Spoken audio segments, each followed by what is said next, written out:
প্রতিবার যখন মানুষটা মাছ খেত তার স্ত্রী আগেই মাছের চোখ দুটো তুলে ফেলত, কারণ সেই মানুষটা জন্ম থেকে অন্ধ ছিল। 10 বছর ধরে এই খাবারে তার কোনো সমস্যা হয়নি। স্বামী যখন খুশিমনে মাছ খেত, স্ত্রীর মুখে ফুটে উঠত এক রহস্যময় হাসি। লোকটা অন্ধ ছিল, কিন্তু তার চেহারা ছিল অসাধারণ সুন্দর। এই কারণে সে ছিল গ্রামের সবচেয়ে সুন্দর ছেলেটি। গ্রামের অনেক মেয়েরা তার সৌন্দর্যে মুগ্ধ ছিল আর প্রায়ই তার কাছ থেকে ম্যাসাজ করিয়ে নিত। কিন্তু একদিন গ্রামের সবচেয়ে সুন্দরী মেয়েটির আচরণ ছিল একেবারে অদ্ভুত। যদি তুমি সত্যিই তোমার চোখ ফিরিয়ে পেতে চাও, তবে তোমাকে গ্রামের পাশের মন্দিরে গিয়ে পূজা করতে হবে। কি সেই মন্দিরে প্রতিদিন যেত তার এক ল্যাংড়া বন্ধু। আর একদিন সে সেখানে গিয়ে হাঁটতে শুরু করে। এই খবর শোনার পর লোকটা একদিন স্ত্রীকে বলল, আমি মন্দিরে যেতে চাই।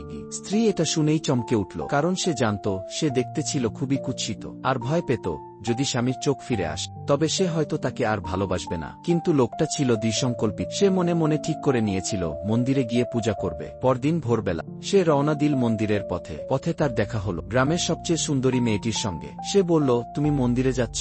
দারুণ, যখন তোমার দৃষ্টিশক্তি ফিরে আসবে তুমি জানবে গ্রামের আসল সুন্দরীকে। লোকটা মন্দিরে পৌঁছাল, ধীরে ধীরে এগিয়ে গেল দেবতার মূর্তির সামনে। তারপর সে একটা সোনার মুদ্রা চুপচাপ দানপাত্রে ফেলে দিল। দুহাত জোর করে সে একাগ্রচিত্তে প্রার্থনা করল, হে ঈশ্বর, যদি সত্যিই তুমি আছো তবে দয়া করে আমার দৃষ্টিশক্তি ফিরিয়ে দাও।